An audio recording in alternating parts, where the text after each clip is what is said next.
energy to game time decisions that you will feel night in and night out. We're going to go through every single thing, and I've got a great team behind me that's going to help me get the job done. I want this to be the place that people come to. We are going to hit every single one of those markets that you need to know about. There is not going to be a better place, I promise you, than Game Time Decisions. We will have everything at our disposal, and we will use that to our advantage. I'm Kevin Walsh. Tune into Game Time Decisions from 6 to 8 p.m. Eastern on SportsGrid. You know what? What can one of these quarterbacks or wide receivers do for me this year to make a wager?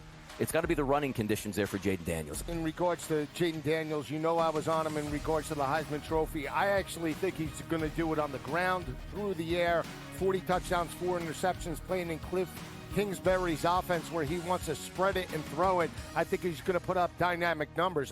Pro Football Today, only on SportsGrid. The only streaming sports betting network. Tips, info, and insights to up your IQ. It's smarter to be on SportsGrid. New to the Live Golf Plus app. Watch Live Golf any way you want it. Follow any group. Replay any shot. Anytime, anywhere. Any questions? Watch Live Golf live and on demand. He had 4 grabs in the first half for just over 30 yards, was injured, came back in briefly, and then had to be carted off. We were pessimistic on Puka Nakua's injury to the same right knee, of that being a nothing, just a bursa, and that's it, as per Sean McVay. We felt there could be a small PCL component. The Early Line, only on Sports.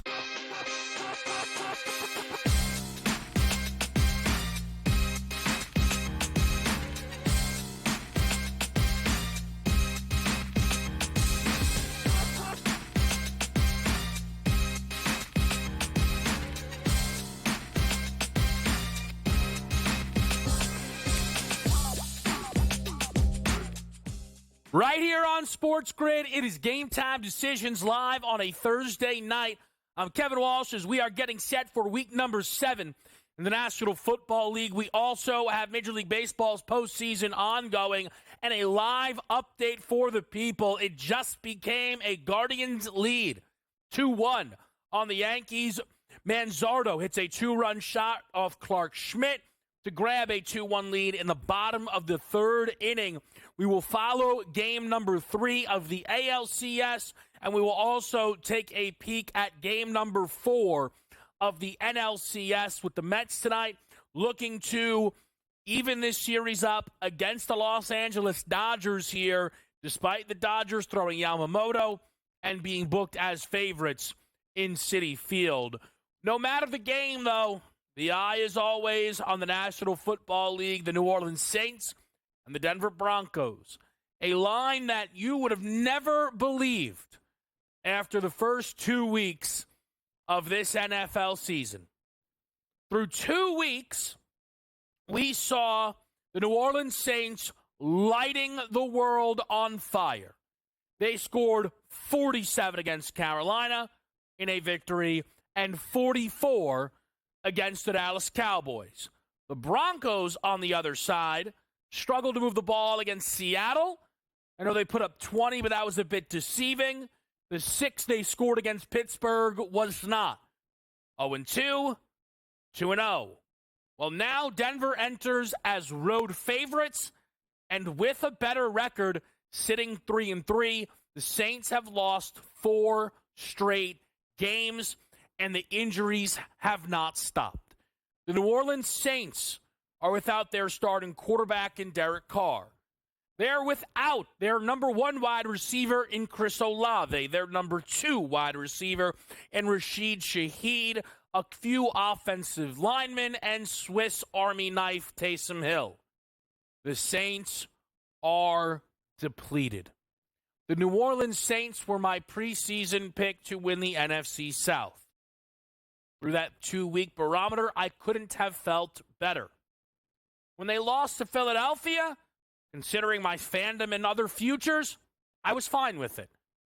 Then they lost the heartbreaker to Atlanta, and that was tough.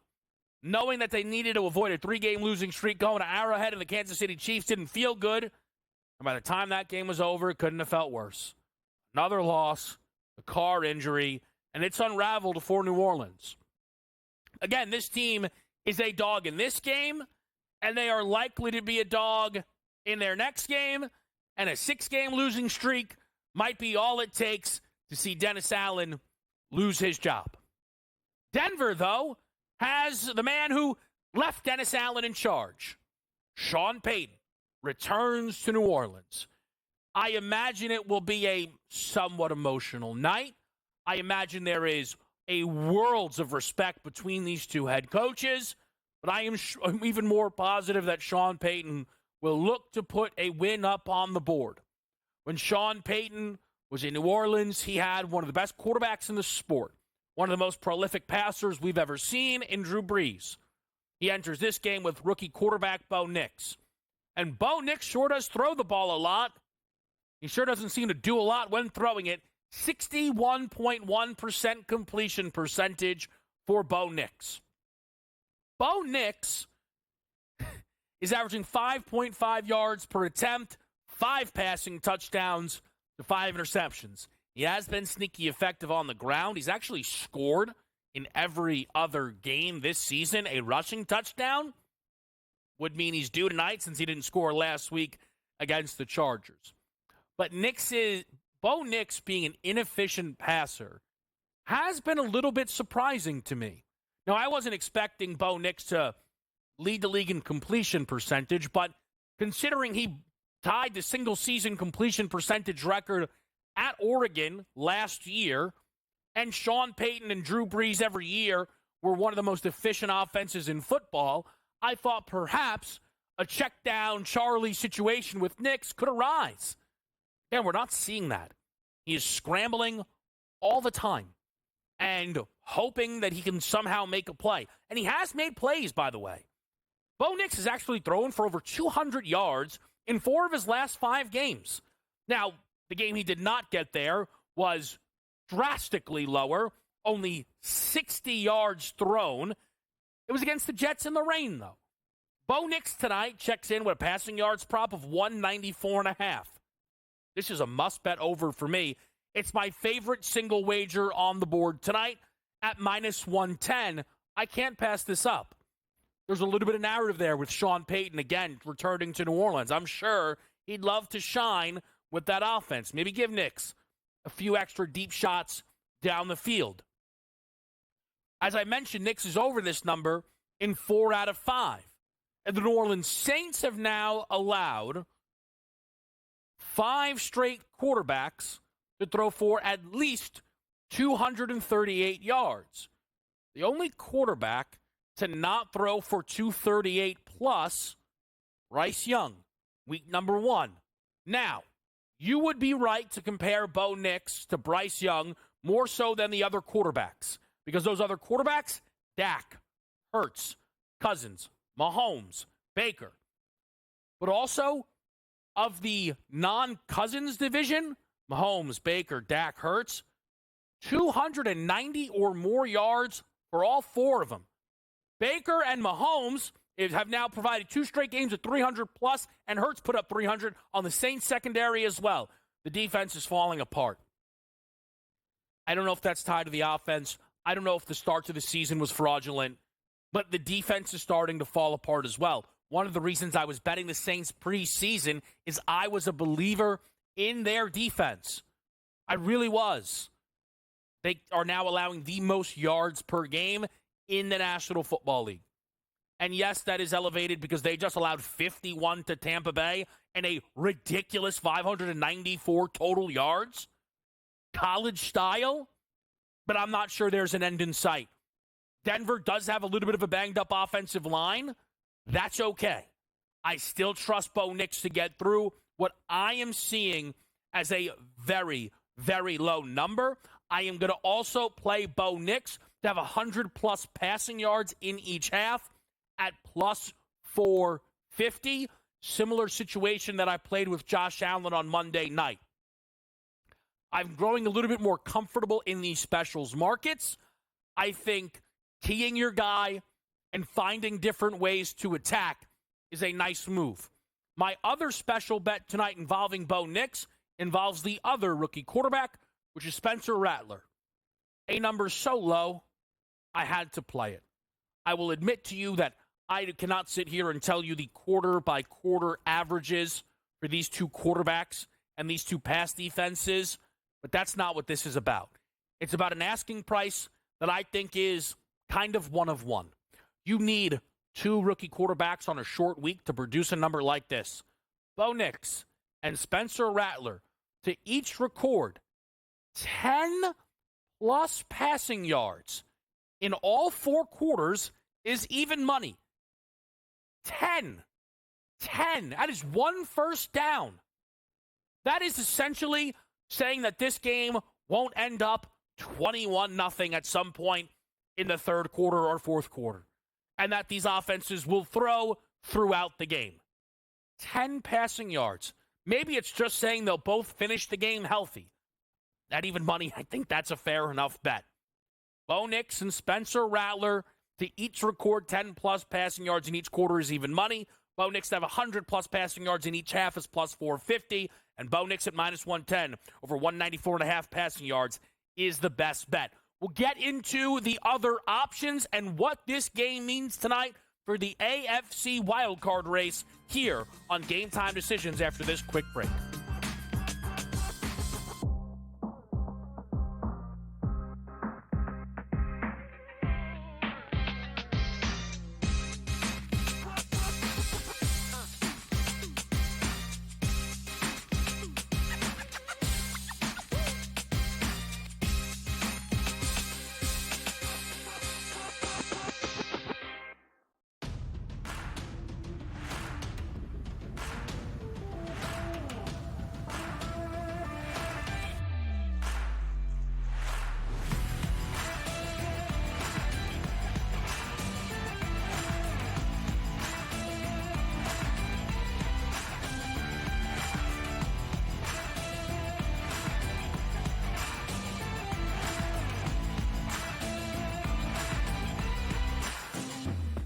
Anyone that's been to a sporting event, the atmosphere before a game, I think Game Time Decisions has that same exact atmosphere. This is our arena.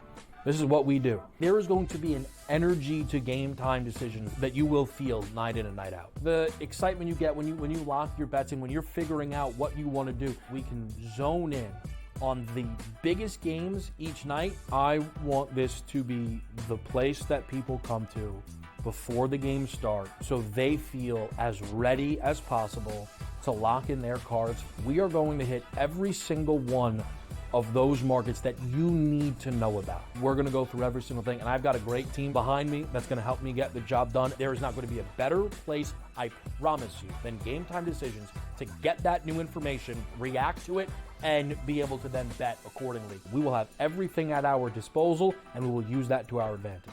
I'm Kevin Walsh. Tune into Game Time Decisions from 6 to 8 p.m. Eastern on SportsGrid.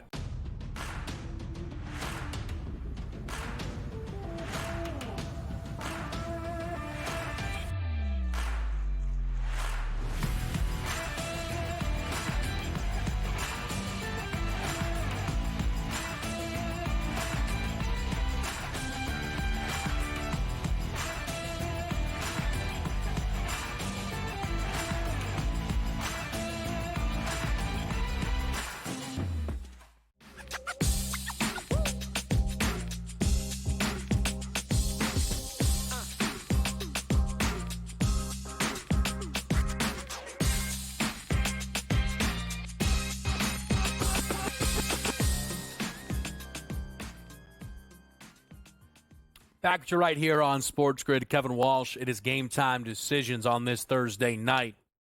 Quickly, live odds for you baseball board-wise. Guardians up to minus 215, pretty strong. I think that is a number created by how low scoring the postseason is just typically projected to be. I'm not saying it's a terrible number, but it's maybe a touch strong, especially with the Yankees on their way to bat at the top of the fourth inning. The Guardians are at the moment in control. We'll get into the baseball again in a little bit of time here. We're going to have Donnie Rightside stopping by as he always does on a Thursday night. We'll get his thoughts on the Dodgers-Mets game as well. A few spots he could be keying with L.A. Going up against a lefty. But I want to talk a little more Broncos-Saints. Firstly, I do want to just kind of run through the options on the menu tonight, specifically with New Orleans. If you look through the props on Saints, Bub Means is the leading receiver at 35.5. I mean, it would be Alvin Kamara, I guess, at 36.5 receiving yards, but that gives you an idea how low things are right now for the New Orleans pass-catching room. I think that, along with Rattler just having his second start, this one on a short week, everything is low. Now, the Broncos' pass defense has been good. It wasn't that good last week, and Pat Surtain is out for this game, so I think that can open things up a little bit more. If I'm looking to get involved with the New Orleans pass-catching room, though, I would look for Alvin Kamara, but I was looking to play Kamara pregame. For those out the parlay players, if you take kind of the cheaper lower legs, I think Kamara makes sense. But there was to catch a pass in each quarter plus 260 prop on Kamara. That was a little tempting. I pulled back. I just want to see Rattler hit Kamara early.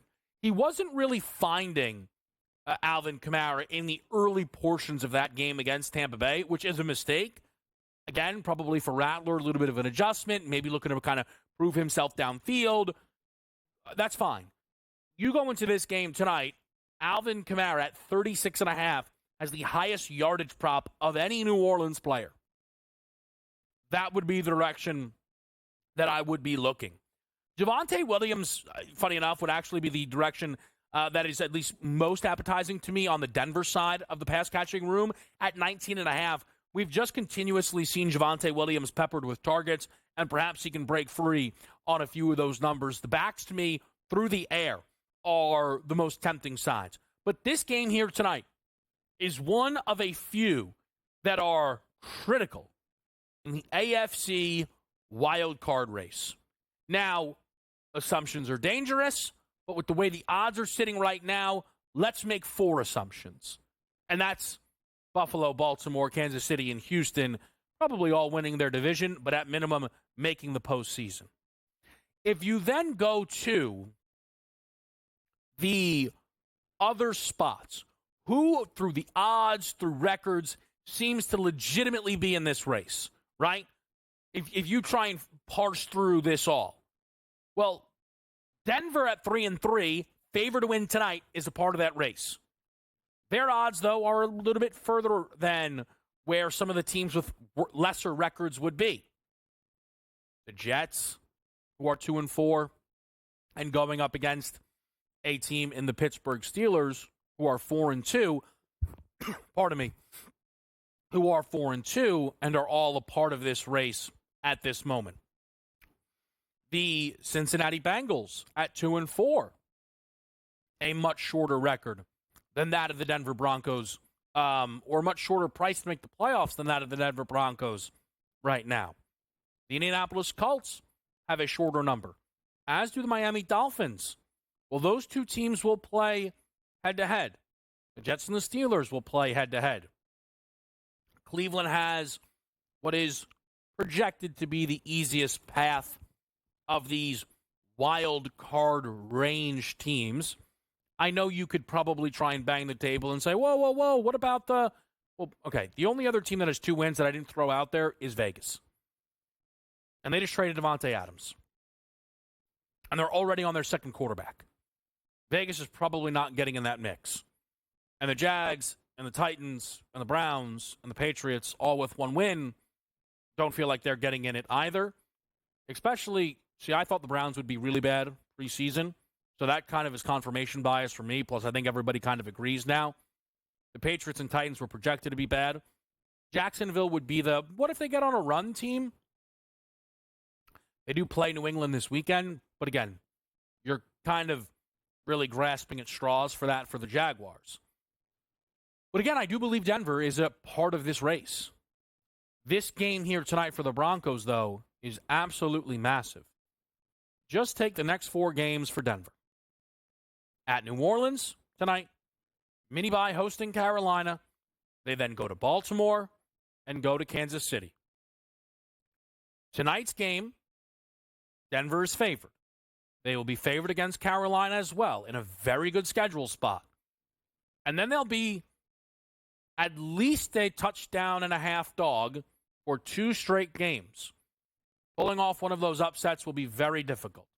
And through the odds, very unlikely.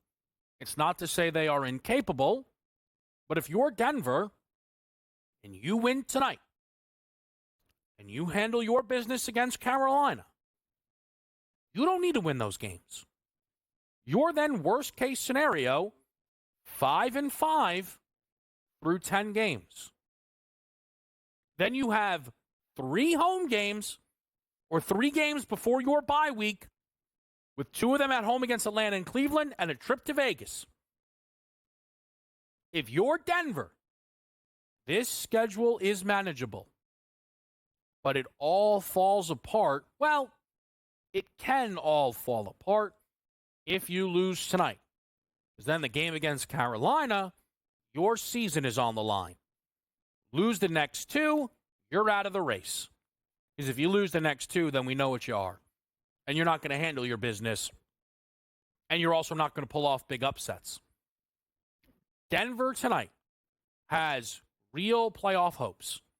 They could leave this game, though, and that could look a lot more dire if they drop this one to New Orleans. We're back right here on SportsGrid after a quick break.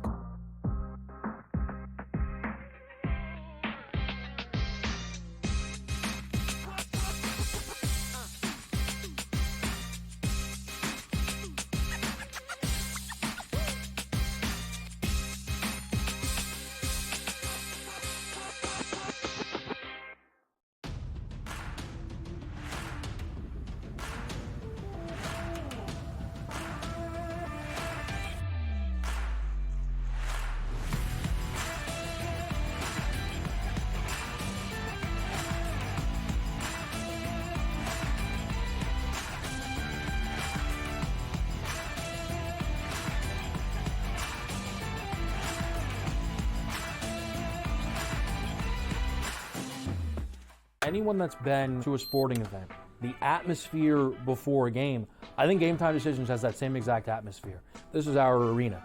This is what we do. There is going to be an energy to Game Time Decisions that you will feel night in and night out. The excitement you get when you lock your bets in, when you're figuring out what you want to do, we can zone in on the biggest games each night. I want this to be the place that people come to before the game starts so they feel as ready as possible to lock in their cards. We are going to hit every single one of those markets that you need to know about. We're going to go through every single thing, and I've got a great team behind me that's going to help me get the job done. There is not going to be a better place, I promise you, than Game Time Decisions to get that new information, react to it, and be able to then bet accordingly. We will have everything at our disposal, and we will use that to our advantage. I'm Kevin Walsh. Tune into Game Time Decisions from 6 to 8 p.m. Eastern on SportsGrid.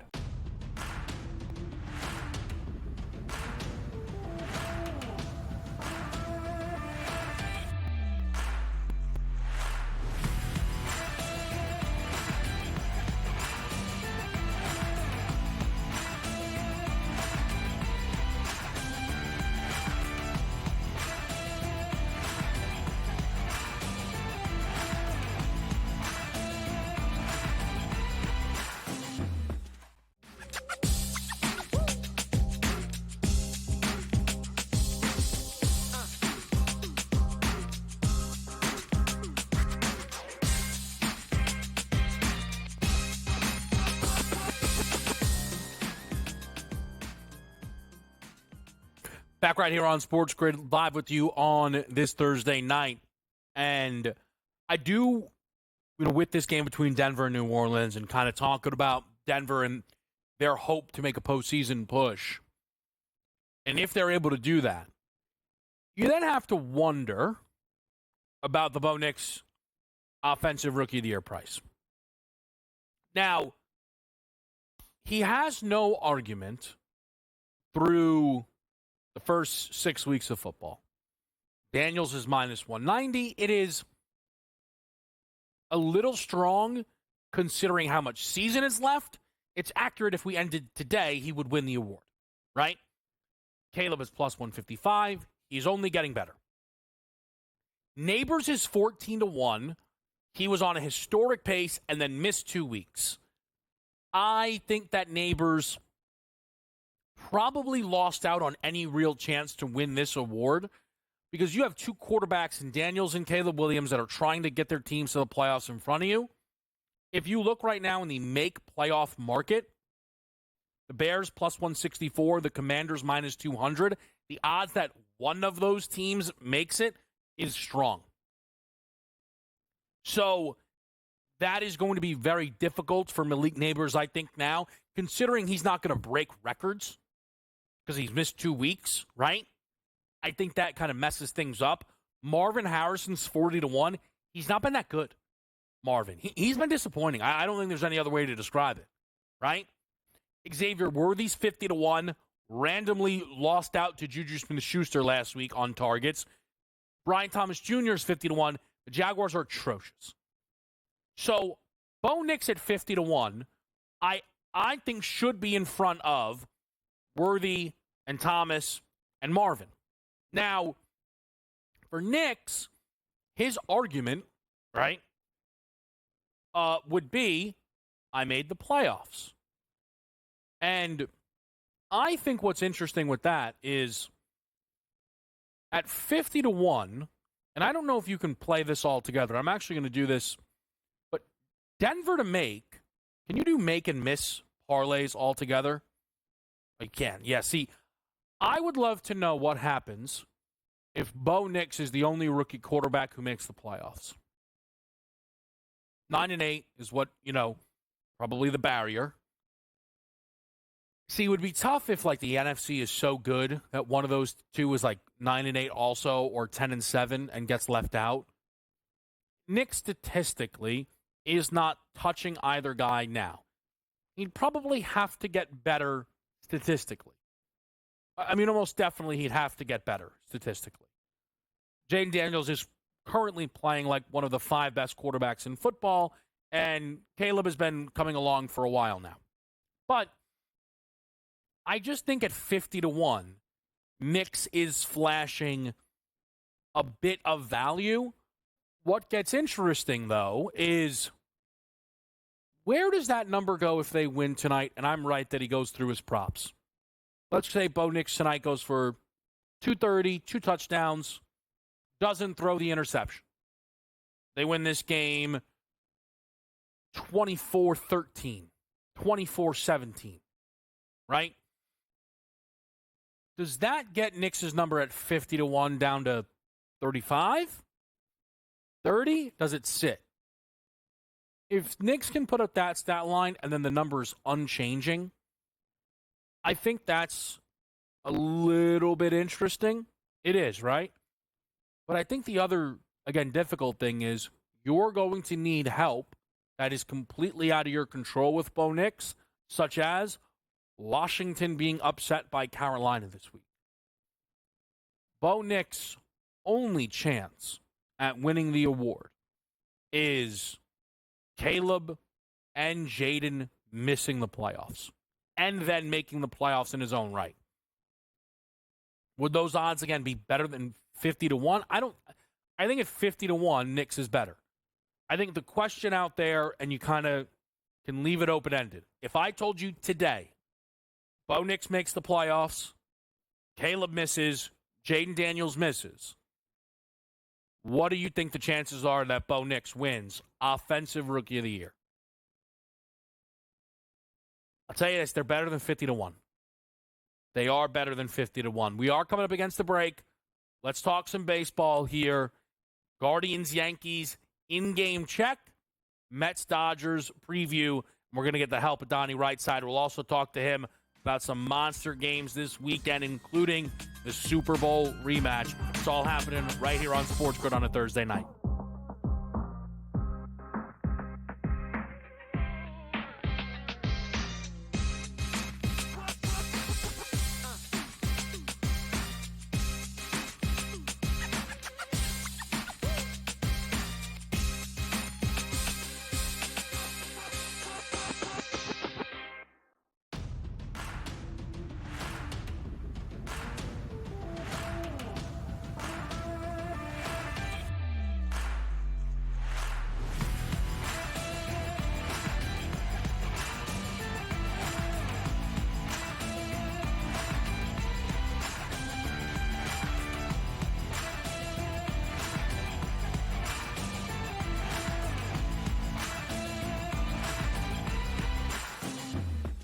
Anyone that's been to a sporting event, the atmosphere before a game, I think Game Time Decisions has that same exact atmosphere. This is our arena. This is what we do. There is going to be an energy to Game Time Decisions that you will feel night in and night out. The excitement you get when you lock your bets in, when you're figuring out what you want to do, we can zone in on the biggest games each night. I want this to be the place that people come to before the games start so they feel as ready as possible to lock in their cards. We are going to hit every single one of those markets that you need to know about. We're going to go through every single thing, and I've got a great team behind me that's going to help me get the job done. There is not going to be a better place, I promise you, than Game Time Decisions to get that new information, react to it, and be able to then bet accordingly. We will have everything at our disposal, and we will use that to our advantage. I'm Kevin Walsh. Tune into Game Time Decisions from 6 to 8 p.m. Eastern on SportsGrid.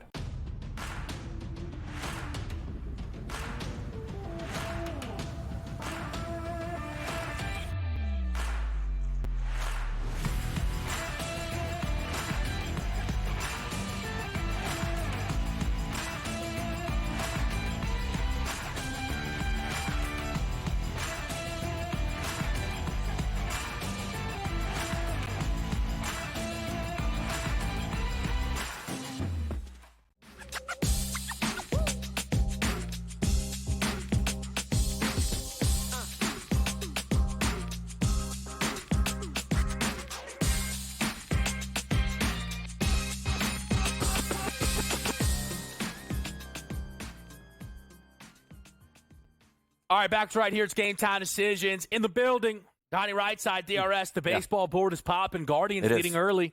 Guardians leading early, which is nice. I thought the Guardians had a legitimate chance in this game. My favorite bet in this game, singularly, Kevin, over 3.5 runs here for the Cleveland Guardians as a team total, a plus 102 price. But I did put in a parlay right now, over 2.5 runs for Cleveland, which looks good. But it does also include the 1 hit, 1 run, or 1 RBI from Jose Ramirez, nothing yet, and Steven Kwan, nothing yet. That first inning looked like I might be able to catch all 3 in the same inning. Yeah. Didn't happen here, so we'll see how it goes. Long way to go, though.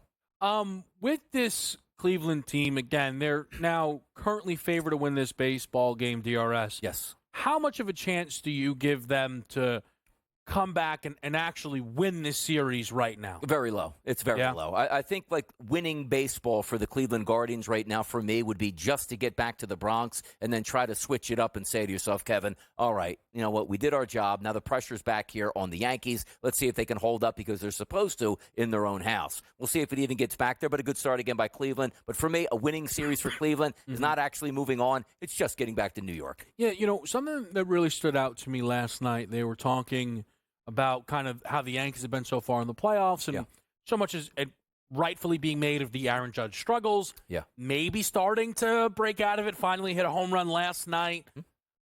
And then I think it was Ron Darling's like, I mean, the Yankees are 4-1 right now in the playoffs. They won that game. They're 5-1. We'll see what happens here, but I know it's a small window. Yeah. And teams can get hot in baseball, but man, like Don, if the Yanks win this game, 6-1. I mean, it's hard to be better than that in a playoff series. It would be interesting if all of a sudden we spend all year wondering where's a dominant team, and then if we got to the playoffs and saw a level of dominance from someone like the Yankees. Yes, and also this isn't a surprise right now. The Yankees entering into the playoffs, oh boy, we have to avoid a couple teams that might be a little bit tough. After round 1, which is the wild card round, the door really opened up for the New York Yankees, which means, hey, look, we can make it to the World Series. We're the better team. We're supposed to get there, and the Yankees are playing baseball that is supposed to get there, and they will get there. When they played Cleveland, it wasn't, hey, man, you know, that's going to be a really tough effort for the Yankees. Now, granted, you don't just move on because the Guardians are a decent team. What were they, only 2 wins short of the Yankees in the regular season? Yeah. But let's be honest. Pitching staff to pitching staff, 1 through 9 to 1 through 9. It's the Yankees. They're supposed to be doing this. But what's so interesting is and we're about to do the Mets-Dodgers game. All of a sudden, you know, you're doing Yankees Guardians. Yanks are way better. You're doing Mets-Dodgers, like, Dodgers, you're just Just a much better ball club, Donnie. Yeah, you're right. And it feels that way. But also, you had that pressure of that Dodgers series where you get the 1-1, and the Mets like, you know what? And we talked about it earlier on Moneyline. It's going to be a powder keg. This place is going to explode if a Pete Alonso home run happens in the first or second inning and they take the lead. They weren't able to do that. Why? The Dodgers were the superior team. And out of nowhere, 5 games, 4 shutouts, Dodgers pitching. When we were worried about the Dodgers starter coming in, we shouldn't have been worried because that bullpen, phenomenal. Listen, you can't overstate how good the pitching has been. Donnie, they've scored 8+ runs in 3 of the 5 games. Yes. These postseason total full games numbers are 7, 7.5. So, again, all of a sudden, they are not just winning, they're winning dominantly, the Los Angeles Dodgers, which is a fascinating thing to see. What are you looking at for their game tonight in Queens? It's a tough one because you're taking a look at Jose Quintana on the mound. And for me, let's just say numbers-wise, probably the best pitcher that the Mets could send out here. Here's the problem that you have. The Dodgers 1-9, Kevin, is absolutely tremendous, and they whack left-handed pitching. They hit it extremely well. So if you are looking to take this game, you say, okay, I expect a good performance out of Quintana. Here's what you're dealing with, Kevin. Ohtani, Teoscar Hernandez, Edman, Hernandez, Muncy, Will Smith, Pages, and Taylor. The only guy we left out was Mookie Betts, maybe the second best player in the National League who hasn't been hitting left-handed pitching all that well. Everybody else is slaying it here. So if my opportunities arise, you're going to have to take that leap of faith. How good can Quintana be? If he's nibbling and he's getting the pitches here from the umpire, 6 inches off the plate, getting strike calls, he will survive. If not, the Dodgers just might break out the bats once again. And then do you look, Donnie, for 1+ hit run RBI, parlay markets? Do you look for a team total, 1 batter, 2 batters? How do you try and parse through it then? Because the margins, I know, are still tight when you're betting playoff baseball. If we're looking today, like there's 2 games on the card, which is nice because you're not forced just to pick one game and try to analyze it. I thought the much better game was the early one with the Yankees and the Guardians because you had some advantages on the mound. You say, okay, pitcher A struggles with the lineup that has a lot of lefties. They're showing some pretty good stats against lefties. That's the way you go. I look at this and say, there's not many things that you can go over with Quintana right now. He's been phenomenal. So you're taking a leap of faith saying, yes, the Dodgers can hit lefties, but this lefty's been awesome. You flip it over to the other side, the pitcher on the line for the Dodgers today, Yamamoto, it's like, wait a second here. This guy has good numbers, and now I'm just looking for the Mets to break out. So for me, I got no action in game number 2. I don't. Yeah, I was looking a little at Ohtani because as you know, just now these are full season numbers. So again, cautious, right? 60 days could be more valuable. But Quintana, a tick worse against lefties from what I've seen through the full year. And Ohtani still does hit about 290 on the year in the regular season against left-handed pitching. And still typically the books will go, ooh, lefty. We got to drop those numbers there. Now, Ohtani doesn't come cheap. Like minus 145, I think you can find for 2+ hit run RBI. But Ohtani for 2+ hit run RBI in the leadoff spot of the LA Dodgers lineup is always, I think, a tempting number to me. You try and climb up 3+, you can if you'd like, right? If that's how you kind of want to start playing it there. But again, surprise, surprise, my look would probably be Ohtani. The Mets, and this has been true all year long. Now, again, probably for you when you can kind of get into the last 30 days, not so much. But for me, Donnie, full season long, rarely do I find a game where the Mets have advantages, I feel like, throughout their lineups because nobody had a stellar full year. Lindor was the closest, and Lindor's start to the season was so bad, it held back a lot of his numbers. Yeah, no, you're right about it. And sometimes, and also, you brought this up on Moneyline, which is pretty astute. You're looking in the middle of the summer at Citi Field, 87 degrees, humid night, wind blowing out. What's it going to be tonight, Kevin? High 40s, wind blowing in at 9 miles an hour from left field. So you have to take all of those things into account. And also, in the summertime, you know what that lineup is going to produce against said pitcher because Yamamoto, let's just say, the goal would be for him to go 7 innings, even if he gets in trouble early. Let's just say he throws 95 pitches. A lot of times, Kevin, I'm banking on saying, okay, Yamamoto has struggled over the past 30 days against right-handed hitters. 375 ISO, weighted on base percentage, 532. Ooh, where do I sign up? Mark Vientos, Pete Alonso. We understand that's where you would look. But what happens when Yamamoto goes 2 innings and you get only 1 at-bat out of Francisco Lindor, 1 at-bat out of Vientos, and 1 at-bat out of Pete Alonso at this point? Then you're saying, like, all right, the handicap's coming from a pitcher. I have no idea who's coming in behind him here. That's what makes it tough in the playoffs to sort of roll with because the good bullpens, they're going to have high-leverage situations against batters you feel that they can get out. Yeah, they started to, and this is how the playoffs work, they start to throw a couple additional markets out there. So you have those head-to-head specials, which is Quintana versus Yamamoto. And then they also have it with batters, which I think is very interesting. Lindor Ohtani, Betts Vientos. Yeah. You don't really get too many opportunities to go guys on the same teams. There's a few Betts and Ohtani, like Donnie, over, right? And it's all total base markets. Yeah. Ohtani and Betts over 3.5 total bases is even money. Yeah. I don't hate stuff like that, but it's a little tough probably to get there because, as you mentioned, just in the postseason, it's hard to get a lot of guys to qualify through the numbers. Correct. And even in the last 30 days, like we're taking a look at, let's just say, Jose Quintana being on the mound. He's a lefty. Last 30 days, the most at-bats that you have is Shohei Ohtani with 26 against lefties. So if I'm looking down that roster, 19, 17, 10, 14, 12, 11, 8, and 6, it's like we're in the first week of the Major League Baseball season. Like we don't have a lot of statistics here. No, we just do not. Now, I will quickly let people know, again, Guardians still lead 2-1.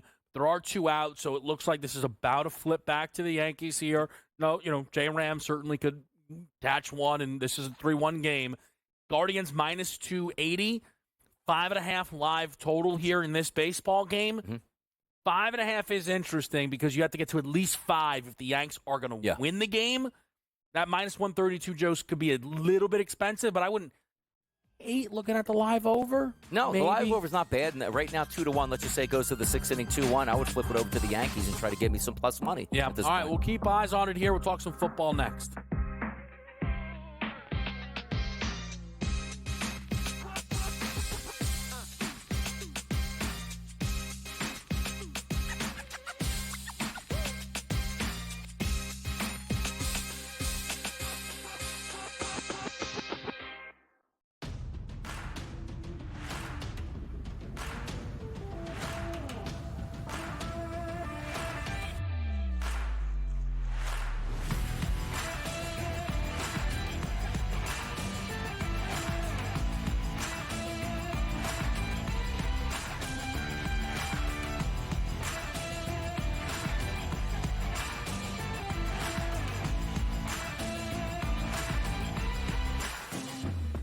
Anyone that's been to a sporting event, the atmosphere before a game, I think Game Time Decisions has that same exact atmosphere. This is our arena. This is what we do. There is going to be an energy to Game Time Decisions that you will feel night in and night out. The excitement you get when you lock your bets in, when you're figuring out what you want to do, we can zone in on the biggest games each night. I want this to be the place that people come to before the games start so they feel as ready as possible to lock in their cards. We are going to hit every single one of those markets that you need to know about. We're going to go through every single thing, and I've got a great team behind me that's going to help me get the job done. There is not going to be a better place, I promise you, than Game Time Decisions to get that new information, react to it, and be able to then bet accordingly. We will have everything at our disposal, and we will use that to our advantage.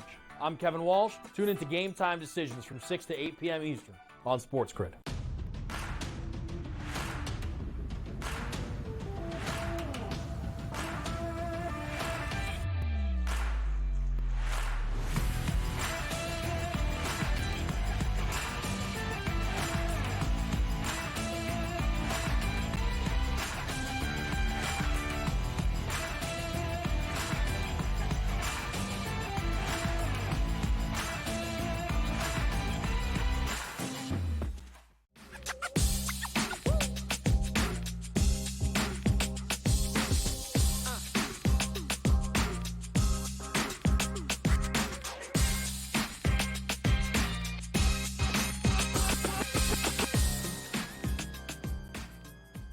Live right here on SportsGrid, it's Kevin Walsh. It's Donnie Rightside. We will be together tonight watching a little Broncos Saints. We will also be together Sunday morning previewing maybe the best NFL slate yet so far, Donnie. Good one. Which includes a Super Bowl rematch. And I got to tell you, Niners-Chiefs is one of those spots where I'm kind of chuckling a little bit because it's hard to say, man, how are the Chiefs not like 4-point dogs? That is the most respect I think I've seen the Chiefs get. And they're dogs, I know. That is the most respect I've seen Kansas City get on a line in some time. They are. And you can't even say like they don't deserve it because they do. But we're starting to roll out again, and rightfully so. Is Andy Reid going to show up on the sideline? Mm-hmm. Is Andy Reid coming off a bye? Yep, 21-4. Is Patrick Mahomes healthy and ready to go in this game? Yeah, he is. I don't really care who else is playing, who they're playing against, or who Patrick Mahomes gets to throw to. He is going to absolutely be phenomenal, and that's always the expectation. But for my money, you take a look. 80% of the tickets, where are they coming? Kansas City in this game. People just look at that and go, read off a buy, look at that low line. You got to take Kansas City. And I'm telling you right now, I can't fault people for doing that, but me, I'm going the opposite direction in this game. Here's how I look at it. Since I have the Brock Purdy MVP ticket, I'm going to use that as an excuse to not bet this side. I almost not sure I want to even watch this game. I know people are going to say get over it. Yeah. I'm still annoyed at last year's Super Bowl. Yeah. That Super Bowl, somehow, probably not. It feels like it bothered me as much as the Eagles when they lost to Kansas City. Yeah. And I think it's probably because I actually think the Chiefs team that beat Philly was good. Yeah. Like, I don't care. That Chiefs team last year was not good. And they never should have probably even been in the Super Bowl. They had the best run I've ever seen. For a team that I didn't think was all that talented, the same as you, saying this is finally the year they're going to get their comeuppance because there's no way they're going to be able to go on the road and beat the Buffalo Bills. There's no way then they would be able to beat the Ravens, and certainly no way they're not going to beat the most talented team in the NFL, the 49ers. Win, win, win. The thing is, again, I go through the games, right? Mahomes was great against Buffalo. Yeah. He always finds a way against Buffalo. He does. Okay. In 10 years' time, Donnie, people will never believe you when you tell them what Baltimore did in that AFC title game ever. Yeah. And then the Niners thing is just this continuous product of Kyle Shanahan, Super Bowl, automatic 10 double-digit lead, automatic blown lead. Like, it's just mind-numbing to watch kind of thing. Yeah. But I look at the Niners as the clear and obvious side because, to me, that number says that on a neutral field, these teams are even, if not Kansas City's better, and I don't agree with either one of those stances. Yeah. I really don't. So that's kind of my early read on that football game. Let me ask you, since you don't have the ticket, because maybe I'm, my head is a little above my skis here. Yeah. MVP market. Okay. How far does Brock jump if he gets this head-to-head win against Patrick Mahomes? Because right now, I'll read it out to the people. Yeah. Mahomes plus 300 the favorite. Lamar and C.J. Stroud are plus 550. Josh Allen is 650. And then Purdy's got the fifth best odds at 10-1. How far of a move does a win get Brock Purdy? I think but it all depends on the win and what he gives you, Kevin. If it's 23-17 and you get running backs running it in, because I don't think Jordan Mason going to play in this week? I didn't check the practice reports yet. It seems like he's trending towards playing. Which he probably won't at that point. But let's just say Deebo Samuel runs two in himself. Brock Purdy has one touchdown pass, 212 in the air. Yeah. But they win the game. I don't think he moves all that much. Like, Brock Purdy, for what it's worth, he gets unfairly judged because he's not huge, he's not big, he's not fast, he doesn't have the best arm, and we all just say, well, look at all the weapons he has around him, and Kyle Shanahan's calling the plays. Yeah. Anybody would be able to do that. When they can't. Mm-hmm. So for me, he better have if he outduels Mahomes, not on the scoreboard, but the statistics are better. More touchdown passes, more passing yards, and a win, he moves up. I am thinking, and again, I know these are like famous last words and everything. Mm-hmm. This is how annoying this Kansas. Like, of course, the Chiefs are off a bye, right? Like, giving them their actual best chance at winning this game. If they lose, and they lose with the way they've been playing, so like they just don't show up at all, they score 14 points, I think Mahomes might fall like to fifth. Like, because, Donnie, all of these quarterbacks are playing better than him. Yeah. That is the thing. And I think if Pat's going to drop that far back, I think you could then see – I think Brock basically has the chance to jump Mahomes because Brock has been better than Patrick Mahomes this season. That, again, you can say, oh, he's better because he's with the Niners. I don't care. That's not how they grade this stuff. That's, to me, what is on the line. Another thing that is on the line, possibly, is conference favorite status, though, within the NFC. Because if Kansas City beats the Niners, the winner of Lions-Vikings, I think, is going to be the NFC favorite. Yes, and if we're looking at Super Bowls, we did it this morning on the early line. One of the questions was buy or sell. The Super Bowl will be a rematch this year, San Francisco 49ers and the Kansas City Chiefs. I don't think either one of them gets back to the Super Bowl. I don't think they're the best teams in the division. Right now, I take the Buffalo Bills head-to-head matchup with Kansas City, and I would take the Baltimore Ravens. Because also... Okay, the Bills surprised me a little, but... Bills 3 days ago? No. Yeah. Bills 2 days ago making a trade? Yes, because I thought the only thing was holding back the Buffalo Bills is you're going to get James Cook back. I really like the way he can perform in the backfield. You have competent running backs, a solid offensive line, 2 legitimate tight ends. You have a Khalil Shakir in that slot, one of the better slot receivers that's now gaining interest from Josh Allen going, hey, he might be my one. Now you got a true number one. Yeah. Keon Coleman can grow into that number 2 position. I love the Buffalo Bills right now. I think they're better. Right now, if they played each other neutral site and it was a pick 'em, I'm taking the Buffalo Bills. Yeah, I would as well, but I think a lot of that is just how low I feel on KC at the moment, Donnie, where like within that AFC, just like if you line them up, right? Yeah. And I told you, hey, make an argument, but you can't go, it's Mahomes. Hey, I got about 8 or 9 teams better than Kansas City. Yes. But once you put that argument back in the field of play, that's how they kind of still Let me ask you a question, though, on this. Kansas City, like, we're making a move at wide out, right? Like, we're not, hey, it would have taken a 1 to get Devontae. No, it didn't, but Devontae was never going to Kansas City trading in division. Right. But you're looking at Amari Cooper, perfect fit with Kansas City, but 3rd-round pick. So that's kind of the problem, right? If you look at it, Deontay Johnson, DeAndre Hopkins. They don't do anything for me, though. It's a lower. Yeah. Deontay does more for me than Hopkins. Yeah. That's kind of the problem, Donnie, is they missed out on the big 2 that seemed we they're going to be we available. Don't know who's actually Courtland available Sutton? still at this point. And would Denver trade in division? No, they would not do that. And they'd have to lose games, Denver. Yeah, they wouldn't do that. Because Denver's hanging around. Yeah. Who else could get tossed around? Like Tyreek's. Big Mike Williams? Nah, well, again, like that's. I'll tell you this right now. Mike Williams getting signed by that team and then everybody pretending like it's a big deal is going to be a headache beyond belief. Let's hit a break here. Let's talk a little Thursday night football with you on SportsGrid.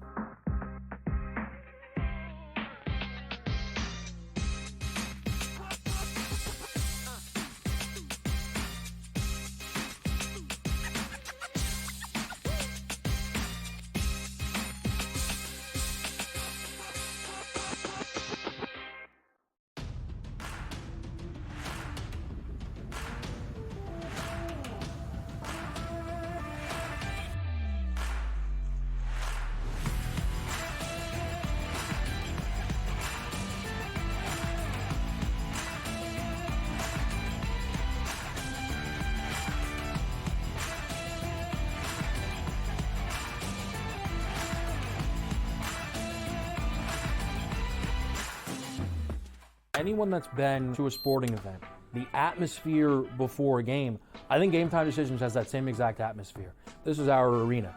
This is what we do. There is going to be an energy to GameTime Decisions that you will feel night in and night out. The excitement you get when you lock your bets in, when you're figuring out what you want to do, we can zone in on the biggest games each night. I want this to be the place that people come to before the games start so they feel as ready as possible to lock in their cards. We are going to hit every single one of those markets that you need to know about. We're going to go through every single thing, and I've got a great team behind me that's going to help me get the job done. There is not going to be a better place, I promise you, than GameTime Decisions to get that new information, react to it, and be able to then bet accordingly. We will have everything at our disposal, and we will use that to our advantage. I'm Kevin Walsh. Tune into GameTime Decisions from 6 to 8 p.m. Eastern on SportsGrid.